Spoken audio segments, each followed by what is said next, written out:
Let me welcome you again to Fuller Theological Seminary School of Psychology, both the 50th anniversary of this amazing place and the Fuller Integration Lecture Series. My name is Brad Strawn. I currently sit in the Evelyn and Frank Fried Chair of Integration.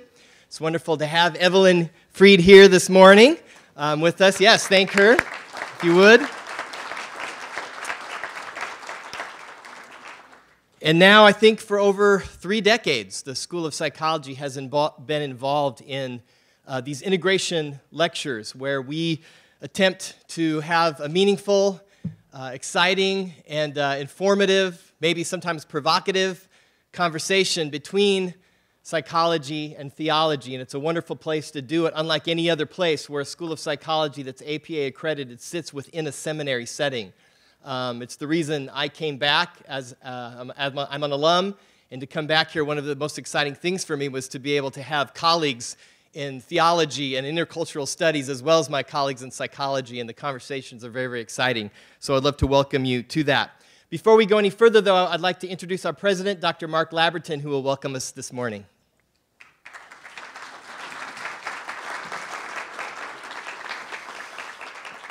Thanks, Brad. I just want to say how delighted I am that we're all together today. I'm myself personally very excited about what is ahead for us. And thank you again for coming and welcome you to this great occasion. I've been asked to open this day with a word of prayer, so would you please join me?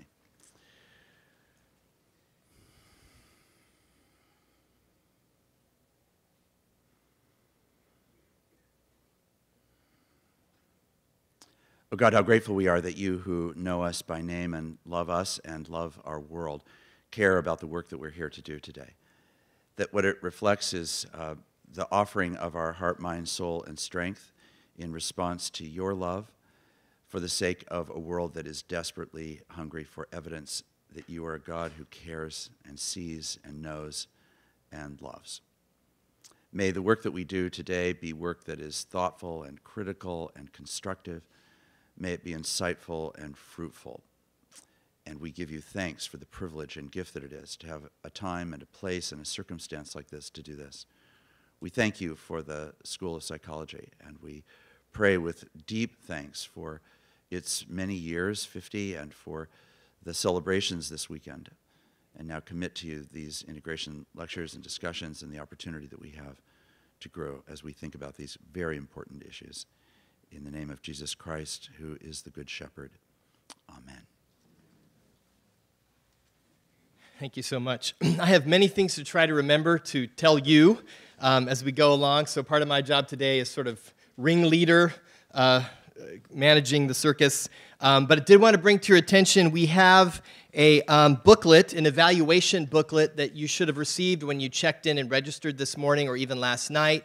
We'd like for you to fill that out, even if you're not doing CEs, because we just kind of want to know how we're doing, and we take those evaluations very seriously. So you can fill those out and turn those in then, Ginger, whenever you're done with the conference at this, whenever you leave. Hopefully not till Sunday, when all the good stuff is done.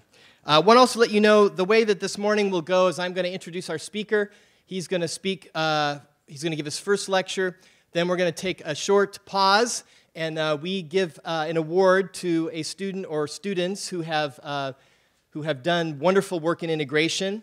We're giving 2 paper awards this year to current students, so we'll take a little break after the lecture to give those. I don't mean leave break, but a break in the action to give those awards. And then I'll introduce our respondents who will respond to the talk, and then we'll have a dialogue after that together. So we have some microphones, and it'll be a chance for you to dialogue both with our speaker and also with the respondents, if you'd like to do that as well.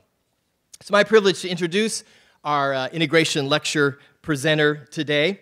Dr. Richard Beck is Associate Professor of Psychology at Abilene Christian University in Abilene, Texas, where he has been a faculty member since 1998. Since 2005, he's also served as chair of the Department of Psychology at ACU. He holds a PhD in experimental psychology from Southern Methodist University and an MS in clinical psychology from Abilene Christian. And he currently serves as a contributing editor to the Journal of Psychology and Theology. He has published articles on topics ranging from cognitive behavioral therapies to depression among college freshmen to Ministry in the Post-Cartesian World. And he also co-authors the popular, or he doesn't co-author, he authors the very popular blog Experimental Theology, which I highly recommend that you look at. Not while he's talking, but later in the day. Richard is also the author of 3 books, Unclean, The Authenticity of Faith, and his newest book, The Slavery of Death. We're very excited to have Dr. Beck with us today. I was thinking, though, it may seem odd in some ways to have some lectures about death on a celebratory time. But some of you may know that some of the early developers of the School of Psychology were very, very interested in existentialism. And that's where we're going today. And I thought before Richard came, I would just read a short, very, very short clip, a very short comment by the social activist Simone Weil. She says this in her book, Grace and Gravity. The world must be regarded as containing something of a void in order that it may have need of God. That presupposes evil. To love truth means to endure the void, and as a result, to accept death. Truth is on the side of death. Please welcome with me Dr. Richard Beck.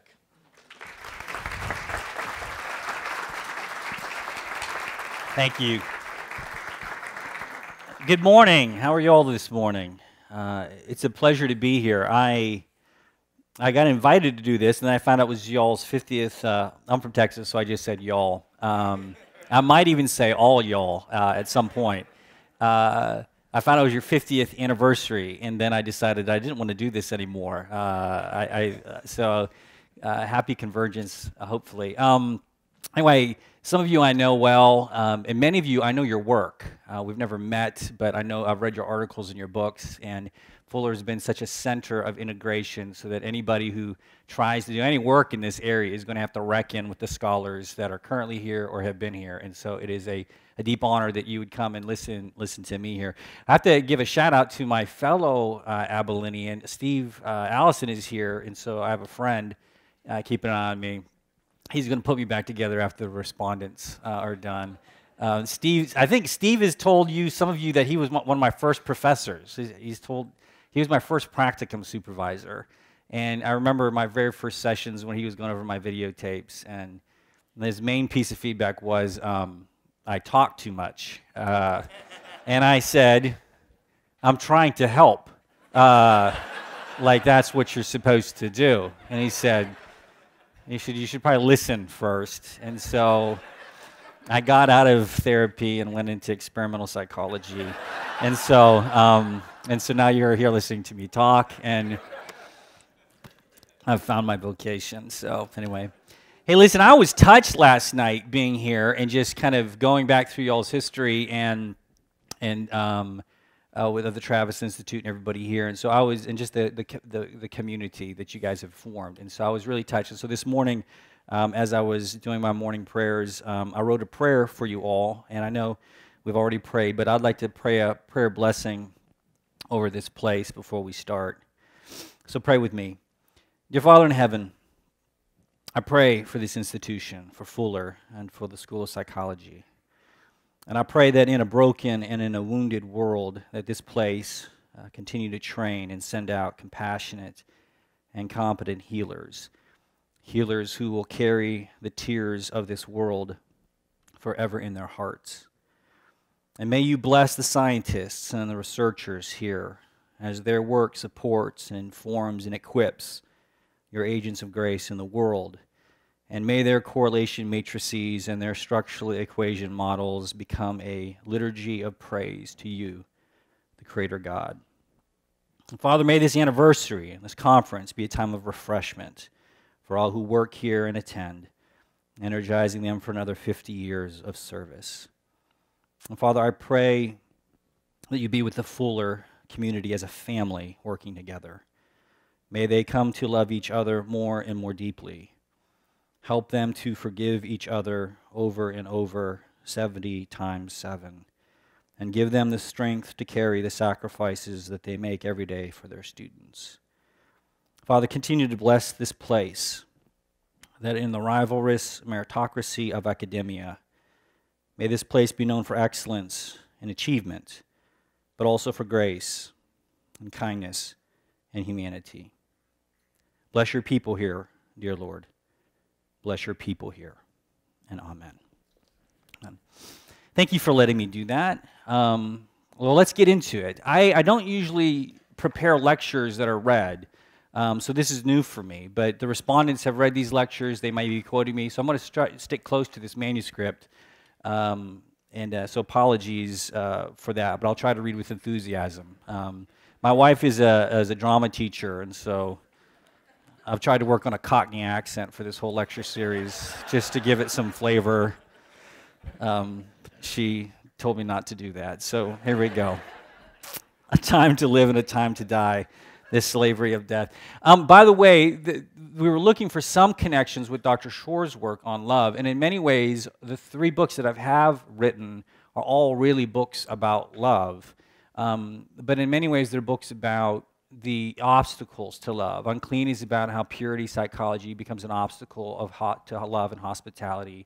The Authenticity of Faith is a book about how religious dogmatism and belief comes to be an obstacle to love. And this is a lecture, 2 lectures, about how existential anxiety becomes an obstacle to love. And so if love is a theme, and I think it's a good theme for this weekend, that's kind of in the background. Now, we're not going to end there. Today's going to be depressing. Hopefully, I put you back together tomorrow, okay? So here we go. So in these lectures, I would like to tackle 2 perennial questions that sit at the heart of both the theological and the psychotherapeutic enterprises. First, what is at the root of the human predicament? And second, given our predicament, what's to be done about that? Now, in this lecture, we're going to try to answer that first question. In the second lecture, we will turn to tackle the second. And in both lectures, I'd like to show how biblical and theological and psychological resources can create a rich and a powerful partnership in speaking about the human condition and human flourishing. So to begin, I would like our thoughts to be guided in these 2 lectures by a particular text in the New Testament. In many ways, this lecture is simply an attempt to theologically and psychologically exegete this one text to follow its thread as far as we can into the human condition. Consider then this text about how the human predicament is described in Hebrews 2. Since the children have flesh and blood, Christ too shared in their humanity, so that by his death he might break the power of him who holds the power of death, that is the devil, and free those who all their lives were held in slavery by their fear of death. Now, this is a curious text that raises a few questions. The first question is this: what does it mean that human beings have all our lives been held in slavery to the fear of death? Framed another way, how is the fear of death implicated here as the source of the human predicament? And a second related question is this: why is our slavery to the fear of death associated with what is here described as the power of the devil? How exactly is death anxiety implicated in the experience of the satanic, the ways in which we are tempted and lured into sin? How is our slavery to the fear of death implicated in sin and evil? So in this lecture, I would like to integrate biblical, theological, and psychological insights to answer these questions about how our slavery to the fear of death sits at the heart of the human predicament and our vulnerability to sin in particular. And having answered that question in this lecture, I'd like to continue to use those biblical and theological and psychological insights to describe how we might be emancipated from this slavery to live lives characterized by a perfect love that casts out fear. And in all this, we will attempt to bring psychological theory and science to bear upon the soteriological questions, the questions of salvation, of Christian theology, and our understandings of sin and salvation. To begin to look at what Hebrews calls our slavery to the fear of death and how that fear is the power of the devil, we need to begin to entertain a reversal that will seem peculiar to many Protestants. Specifically, when Protestants think about the relationship between sin and death, we tend to think of the formulation found in Romans 6, the wages of sin is death. Here, sin is the cause and death is the effect. Sin causes death. And such an understanding is supported by the story of the fall in Genesis 3. The sin of Adam and Eve, a sin that we recapitulate, brings death into the world and into our lives. And yet, there are places in the New Testament where this causal association between sin and death is reversed, where death is the cause of sin. For example, in 1 Corinthians 15 we read, the sting of death is sin.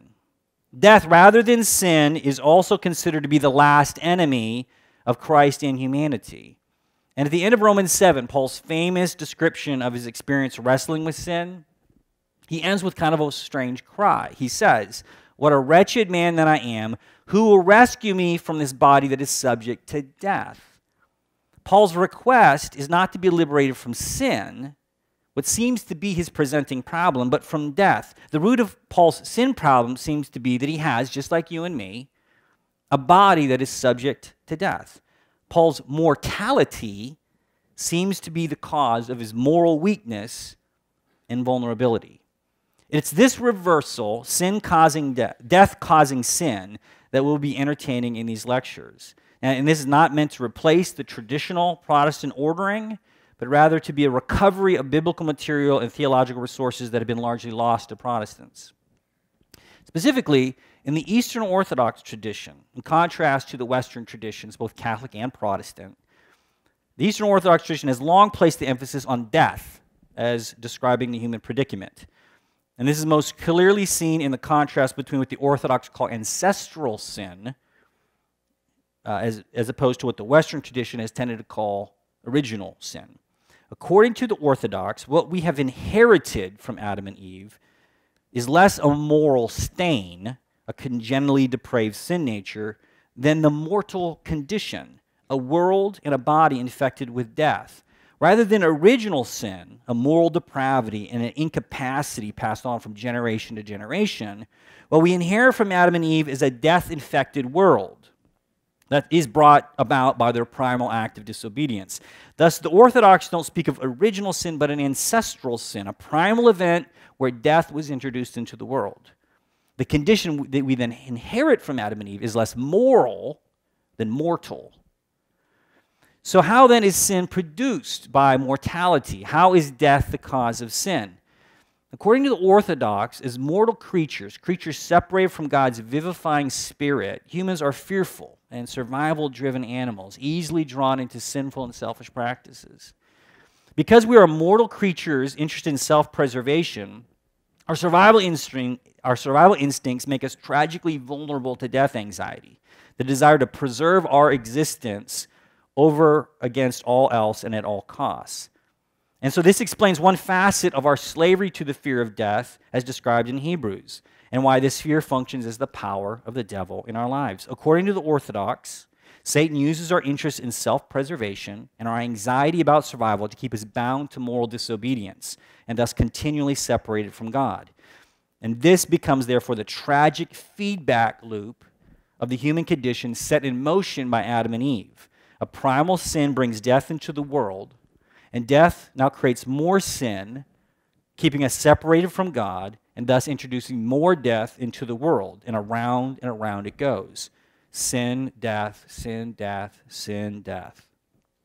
Theologian Mark Lebreton describes the Orthodox view this way.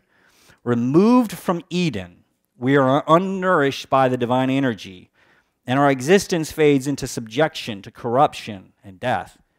And in such a state, our mortality becomes a source of anxiety. Futile attempts to defend ourselves from it lead us into active sin and estrange us from trusting God. Now, sinfulness is more a result of mortality than mortality from sinfulness. To say that humans are conceived in sin does not mean that some guilt or evil inclination is passed on to them in their act of conception, but that what they inherit is the mortal human nature, which became mortal as the result of sin. Now, the empirical picture that we have here regarding the relationship between sin and death is fairly straightforward. As physical creatures, our vulnerability to death makes us fearful, paranoid, suspicious, and these fears promote a host of moral and social ills.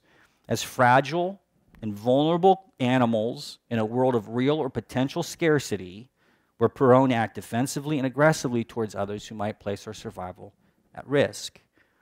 And what's interesting to note here is how well this orthodox perspective jibes with perspectives well known to the social sciences. What we have before us is something very similar to Darwin's survival of the fittest, or Thomas Hobbes's perpetual war of all against all in the state of nature. Consider the Darwinian and the Hobbesian dynamics of this description of ancestral sin from the Orthodox theologian John Maimonides.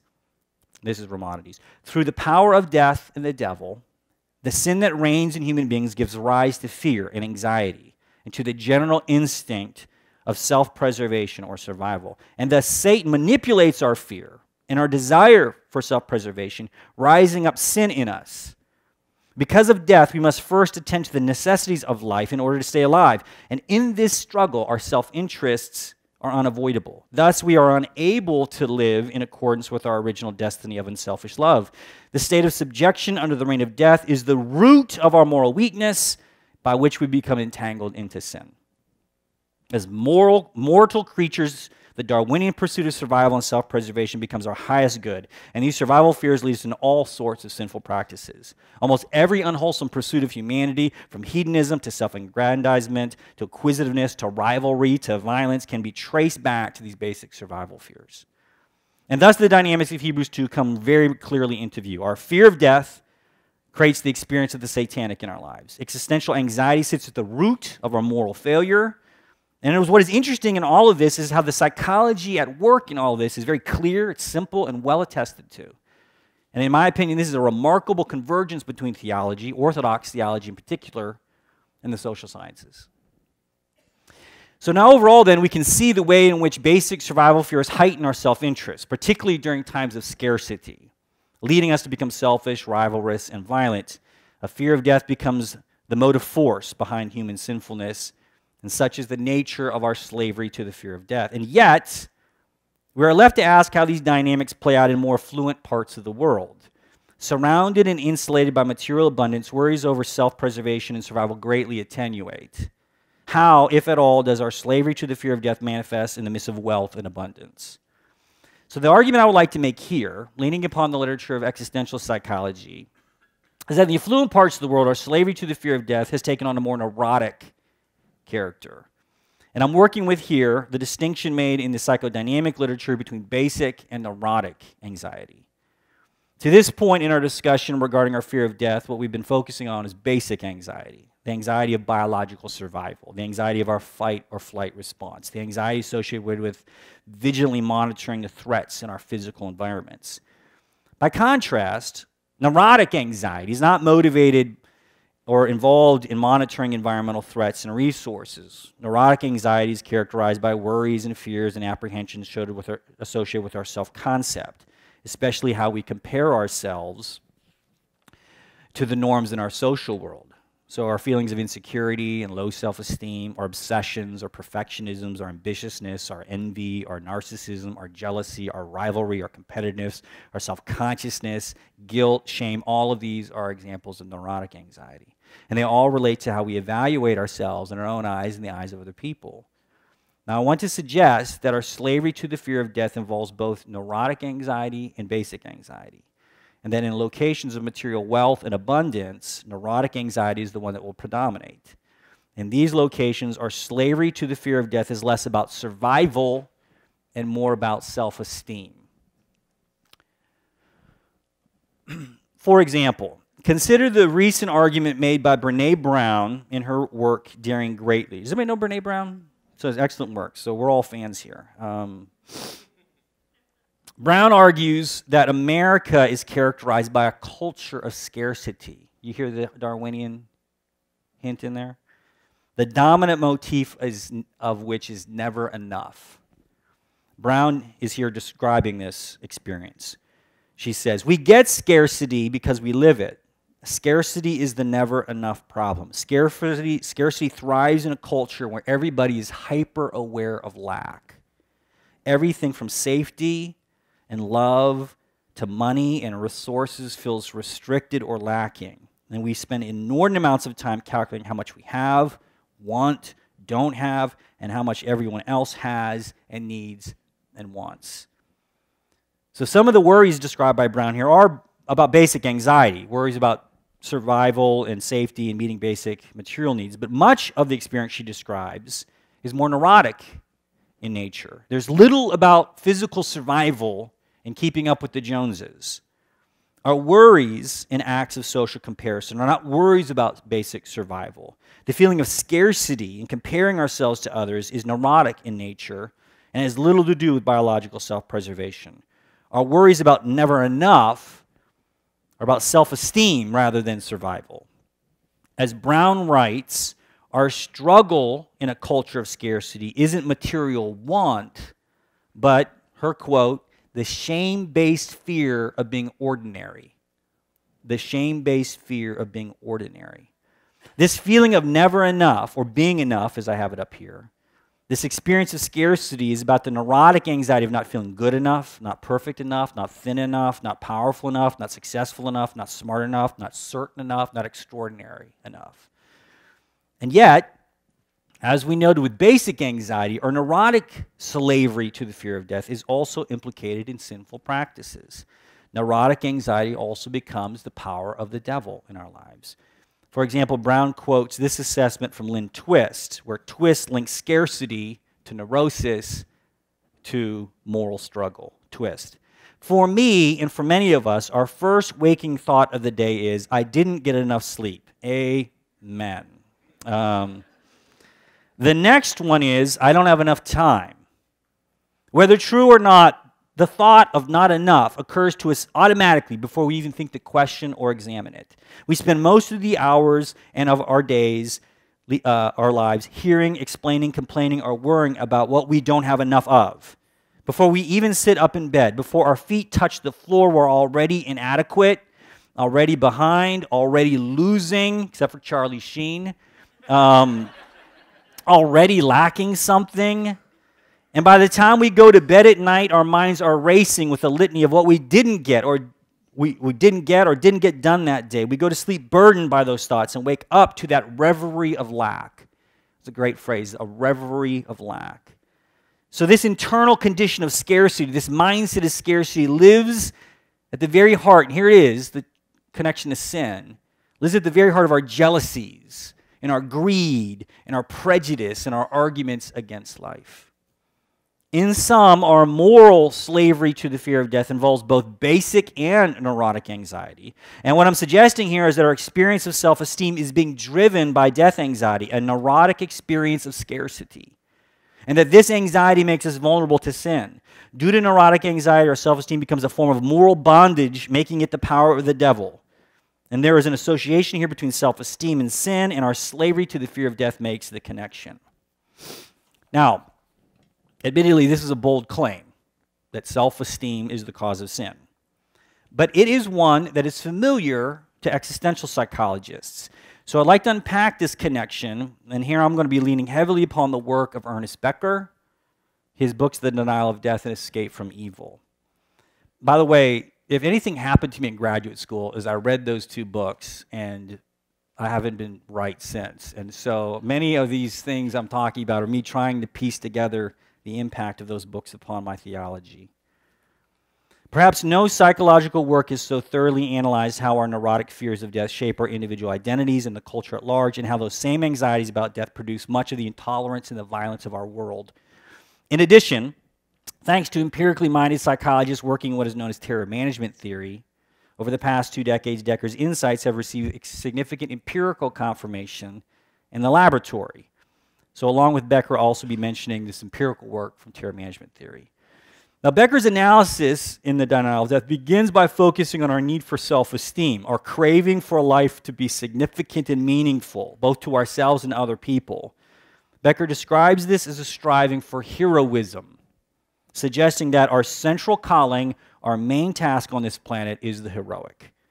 This heroism, a feeling of significance, is achieved by following cultural pathways that mark a life within any given culture as both an admirable life and a life well lived.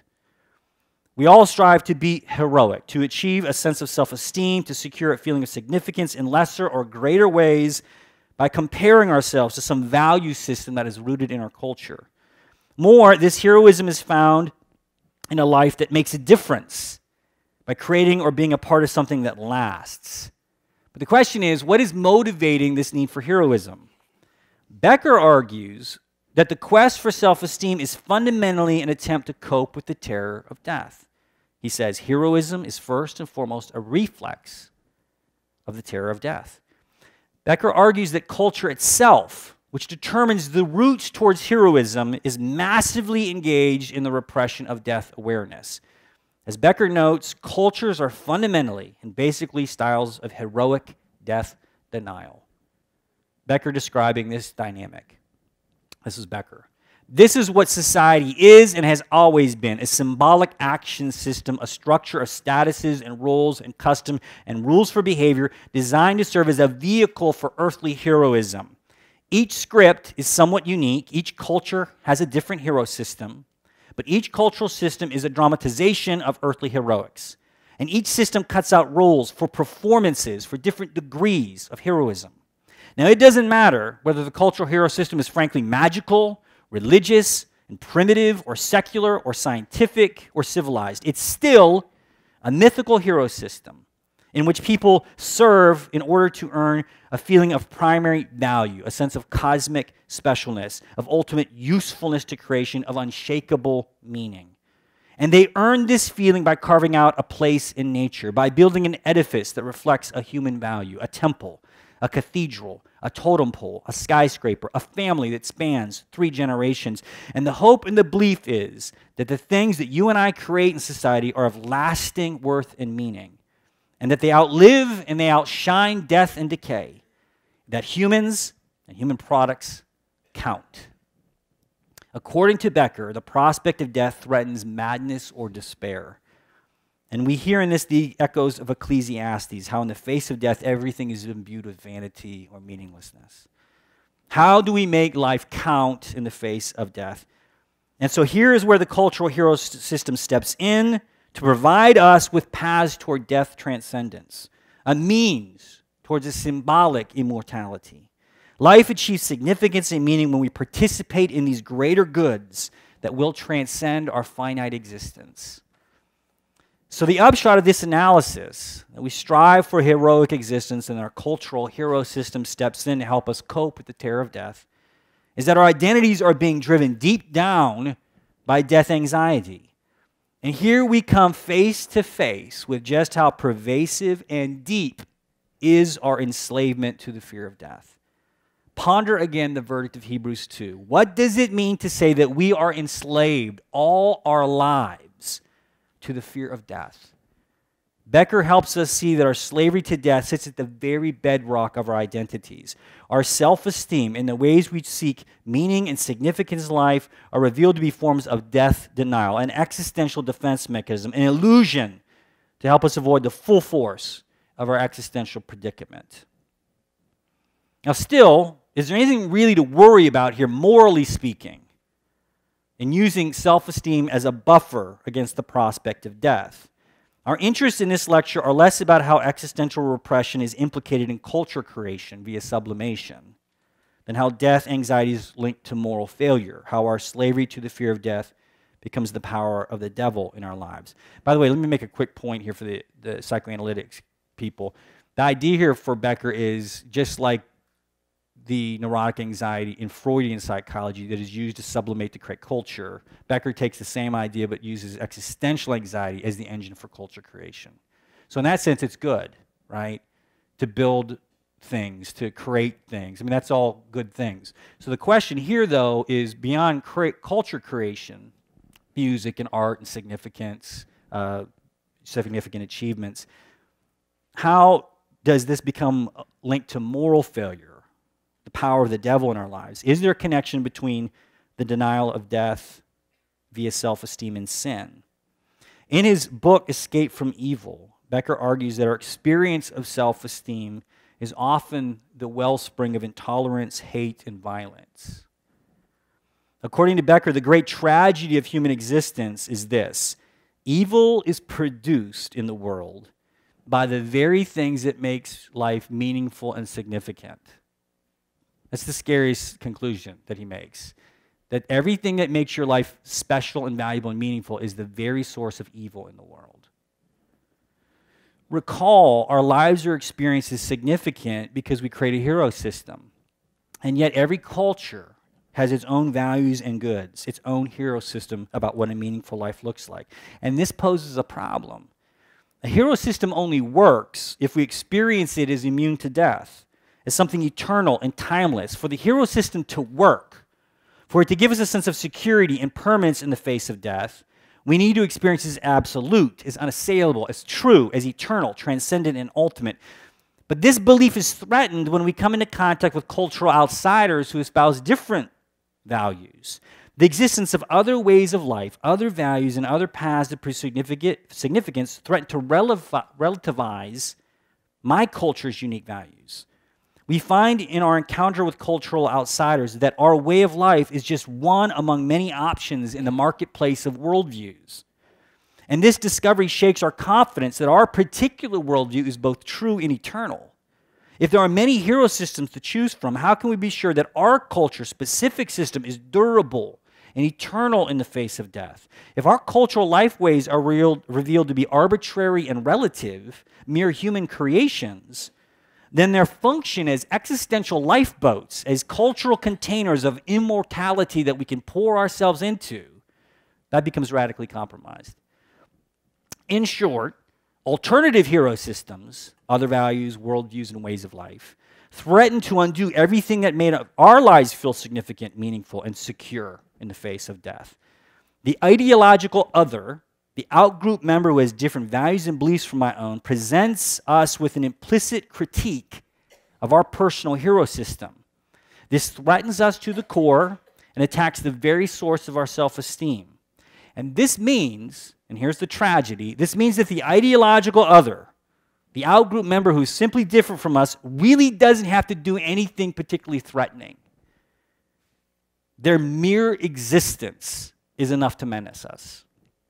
The outgroup member represents on the edges of our awareness a dissenting voice that suggests that the way we've constructed our identities and the criteria we've used to manage our self-esteem are not eternal or transcendent, but are instead arbitrary human creations. And so, what do we do in the face of that threat, in that face of that existential anxiety? Well, simply stated, we just demonize those people. Rather than endure existential anxiety, it's easier to just double down on the worldview and see those people who are different from us as malevolent agents. And so we aggress against these others. In mild forms, we view these people as simply confused or mistaken, but more severely, they become enemies we have to forcibly eliminate. Becker here summarizing the relevant dynamics. This is Becker. The thing that feeds the great destructiveness of history is that human beings give their entire allegiance to their own group, and each group is a codified hero system, which is another way of saying that societies are standard systems of death denial, and they give structure to the formulations of heroic transcendence. But given that cultures are fundamentally and basically styles of heroic death denial, we can then ask empirically, it seems to me, what are the costs of such denials of death? Because we know how these denials are structured into the very styles of life. And these costs can be tallied in roughly two ways. In terms of the tyranny practiced within society, and in terms of the victimage practiced against aliens and enemies outside of it. So in conclusion here, that in order to protect our worldviews that give our lives grounding and significance, we're driven to victimize outgroup members and persecute those who are different from us. And once again, we see here how our denial of death, our slavery to the fear of death, here rooted in the neurotic functions of self-esteem, become the power of the devil in our lives. Now, much of this, maybe all of this, can appear to be pure speculation, especially to an empirically minded psychologist like myself. Is self-esteem really involved in protecting us from death anxiety? And do our worldviews really make us violent? As many of you are aware, many of the most critical insights proposed by Ernest Becker have been put to test in laboratory studies. This has largely been due to the development of terror management theory. Developed in the mid-'80s by Sheldon Solomon, Jeffrey Greenberg, and Tom Pazinski, terror management theory closely follows the work of Ernest Becker and is currently one of the most influential paradigms in the literature of experimental existentialism. That's not an oxymoron. Experimental existentialism. Importantly for our purposes at the outset, Solomon Greenberg Pazinski focused terror management theory on two fundamental questions. One, why are people so intensely concerned with their self-esteem? And two, why do people cling so tenaciously to their cultural beliefs and have such a difficult time coexisting with others different from themselves? Closely following the work of Becker, Solomon Greenberg Pazinski summarized the core axioms of terror management theory, relating self-esteem to success and upholding cultural worldviews in order to achieve death transcendence. So this is them. Terror management theory posits that humans share with all forms of life, a biological predisposition to continue their existence or at least to avoid premature termination of life. However, the highly developed intellectual abilities that make humans aware of their vulnerabilities and inevitable death creates a potential for paralyzing terror. Cultural worldviews manage the terror associated with this awareness of death primarily through the cultural mechanism of self-esteem, which consists of the belief that one is a valuable contributor to a meaningful universe. Effective terror management thus requires, one, faith in a meaningful conception of reality, the cultural worldview, and two, belief that one is meeting the standards of value prescribed by that worldview, self-esteem.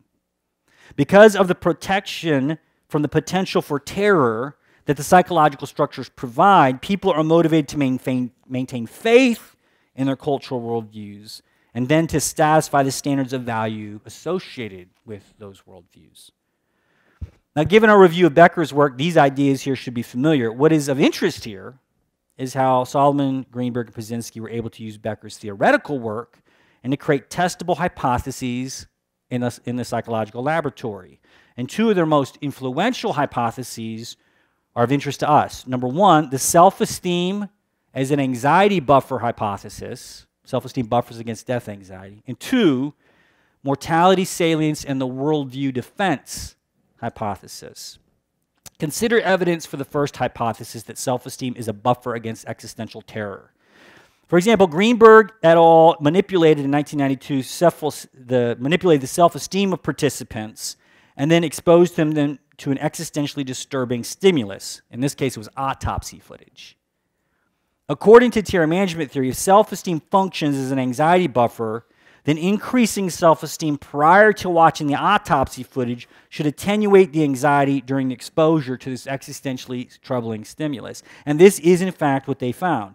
Participants who had their self-esteem artificially increased by giving some pseudo-feedback about their personality scores and their IQ scores, like, you're smart and beautiful, and thank you. Here's some autopsy footage to watch.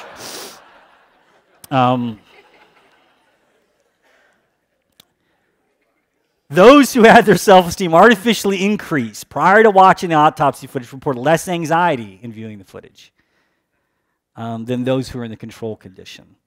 And this pattern of results is consistent with the notion that self-esteem is involved in protecting us from existential anxiety. Now, consider also empirical evidence for the association between death anxiety, cultural worldviews, and violence. Recall again how Ernest Becker pointed out how cultural worldviews that support our self-esteem are vulnerable to the critique of otherness.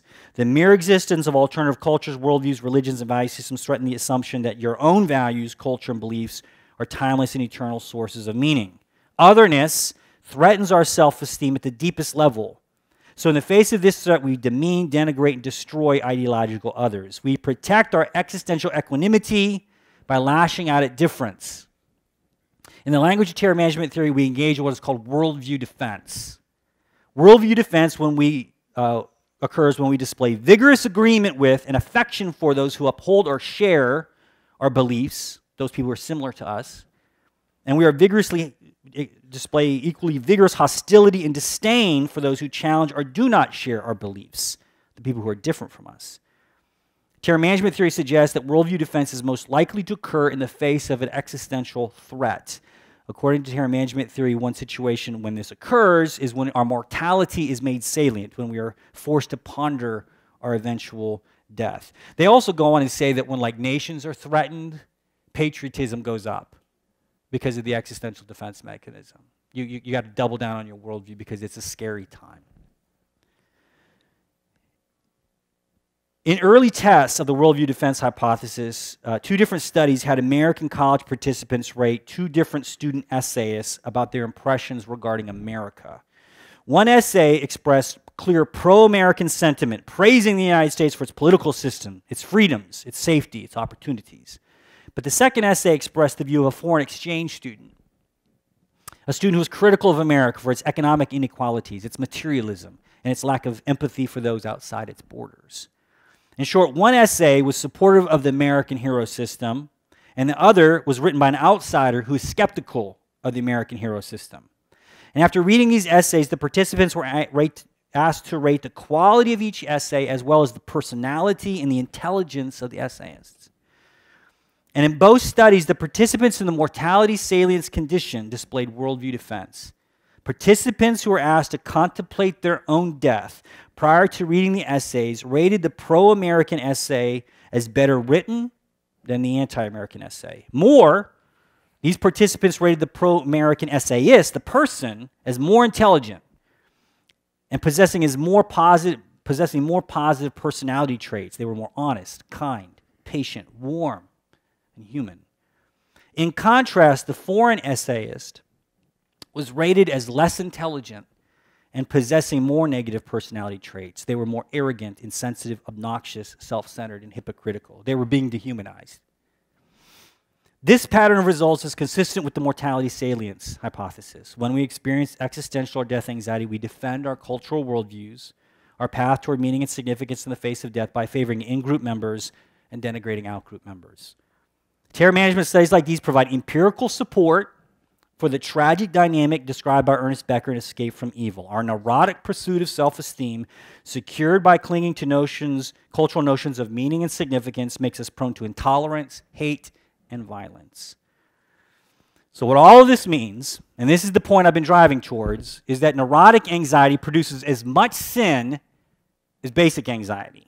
Violence, for example, isn't simply the product of basic anxiety, produced by a Darwinian survival of the fittest or Hobbesian war of all against all.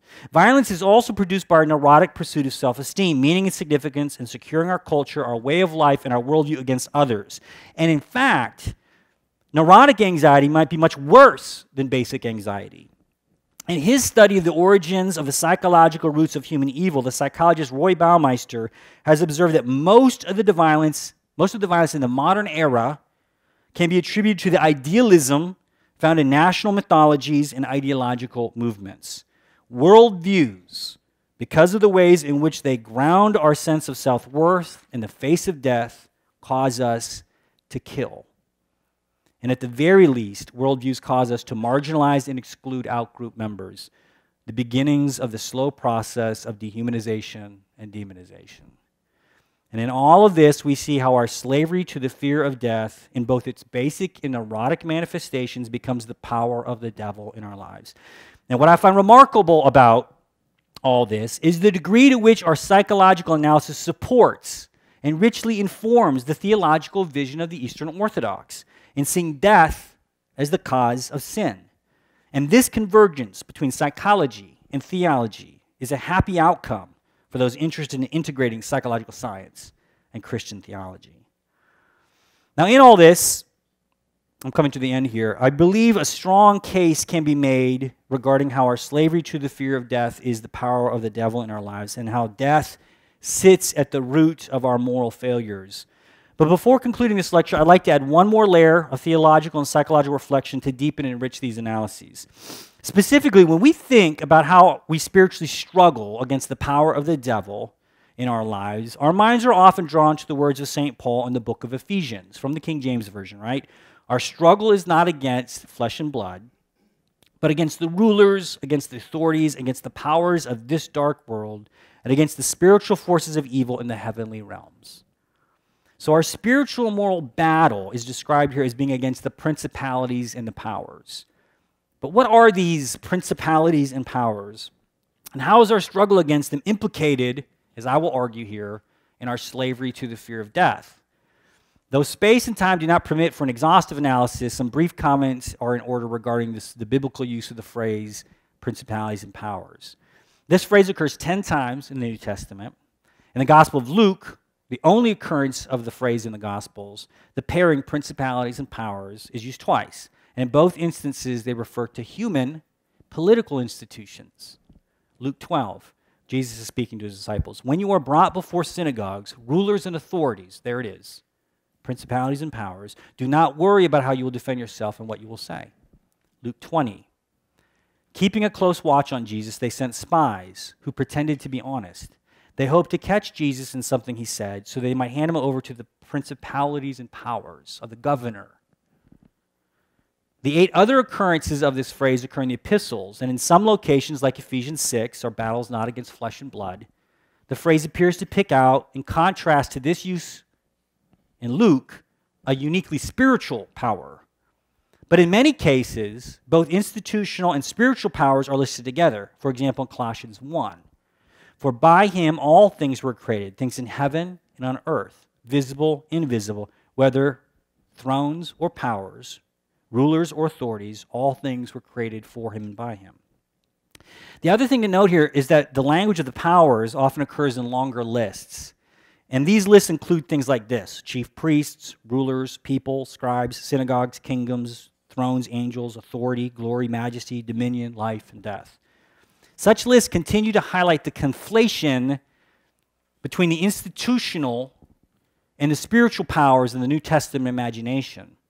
So all told then, in the biblical imagination, the principalities and powers appear to describe any hierarchical power arrangement, institutional or spiritual. And more often than not, the institutional and the spiritual powers were conflated, two sides of the same coin. Kings were either deities or sons of God. And the social, political, and economic arrangements of any given society were believed to reflect a divine plan or an ordering. The social and the political realm, broadly understood, was identified with the spiritual realm. The reason for going into the biblical understanding of the principalities and powers is that we have here something that looks very similar to the worldviews and the values and the ideologies and the cultural institutions that we were describing in the work of Ernest Becker. The principalities and powers, at least in part, pick out our cultural worldviews, along with the institutions and the ideologies that participate in creating these cultural worldviews. And they carve out for us a path towards significance and self-esteem. And so this connection here with the principalities and powers gives us yet another perspective on our slavery to the fear of death and the sin that it produces. Specifically, in the biblical imagination, the sin at the heart of all other sin is the sin of idolatry, of loving and valuing some created thing more than the Creator God. In the language of Romans 1, we sin when we exchange the truth of God for a lie and worship and serve created things rather than the Creator. And more often than not, as we have described above, the created things that we idolize, serve, and worship are the principalities and the powers, the cultural ideologies and the institutions that give our lives significance and value. Now, that's getting a bit abstract, so let me give an example of this. Work. Our places of work are examples of institutional principalities and powers. These institutions, like my place of work, instantiate a hero system for me and you, a way to achieve a feeling of significance and a life purpose. Moreover, these institutions often aspire to transcendent values, or at the very least, they hold out the prospect of enduring in the face of death. Consequently, by investing in the institution, my place of work, I achieve some degree of death transcendence. I live on after my death through my contributions to the institution. I have helped build or create something that outlasts my life. But what can happen here is that my neurotic need for self-esteem and significance in that pursuit, I can come to treat the institution, the principality and the power, as an idol. I begin to worship work over God. And here we come to see how something like the sin of workaholism is rooted in a neurotic flight from our fear of death. Once again, we see the connection between our slavery to the fear of death and sinful practices. In this case, in the case of workaholism, we make idolatrous sacrifices for work. We ignore our family and our friends and our church in order to achieve meaning and significance. And in this, we come to serve, worship, and idolize the principality and the power. These dynamics are powerfully described by the theologian William Stringfellow. This is Stringfellow. People serve these idols and many others to give meaning to their lives, to justify their existence. They are afraid of death. That is, not only physical death, but everything which seems to militate against life. Alienation, lack of identity, frustration, pain, meaninglessness. And so they grasp, as it were, after aspects of life which seem to promise freedom and some freedom from some form of death. And they serve these as idols. But what they are really serving is death, for the fear of death is the power behind all idolatry. And yet, as we have seen, idolatry can only lead to death in one form or the other, to violence and dehumanization, and also to the degradation or the destruction of what is idolized. So in sum, our spiritual battle against the principalities and powers is here revealed to be fundamentally a struggle against idolatry, the pursuit of ultimate meaning and significance via cultural heroics, service to human institutions and ideologies. And in return for this idolatrous service from the principalities and powers, like a place of work or a political cause or a nation, it gives us a sense of durable and lasting significance in the face of death. And this is the trade-off between the individual and the principality and the power. A buffer against death anxiety is exchanged for the sacrifice of a lifetime of devoted and loyal service, becoming a company man or woman, or even, dare I say it, a patriot. Once again, we see how our slavery to the fear of death becomes the source of sin, idolatry in this instance, in our lives. And so here's my conclusion. Let us here end the lecture to return to where we began. At the start, I asked us to entertain a reversal in how we in the Christian West think about the relationship between sin and death. Specifically in the West, we have tended to see sin as our fundamental predicament and death as the consequence of sin. In contrast to this view, I had us consider how the Eastern Orthodox tradition reverses the causality of this association. For according to the Orthodox, our fundamental predicament is death. As death, our slavery to the fear of death in particular, in the words of Hebrew 2, is the cause of sin. We then proceeded to investigate this claim by examining how the psychological dynamics of both basic and neurotic anxiety in our relationship with death. And we noted that sin is produced by basic anxiety when our instincts for self-preservation in the face of real or perceived scarcity trigger selfishness and aggression. And we also noted how a sense of scarcity can manifest in neurotic ways, in the shame-based fear of being ordinary. In the face of death, we then neurotically seek self-esteem and significance. This quest also produces sinful outcomes as we become to demonize out-group members and idolatrously serve the principalities and the powers of our culture. And all of this we come to see using both theological and psychological insights, how our slavery to the fear of death has become the power of the devil in our lives. This is the human predicament. And if this is at least partly the human predicament, a slavery to the fear of death, then we are now poised to turn to the question about how we might become liberated and emancipated from this slavery to experience resurrection, love, and life. And I turn to that subject in the next lecture.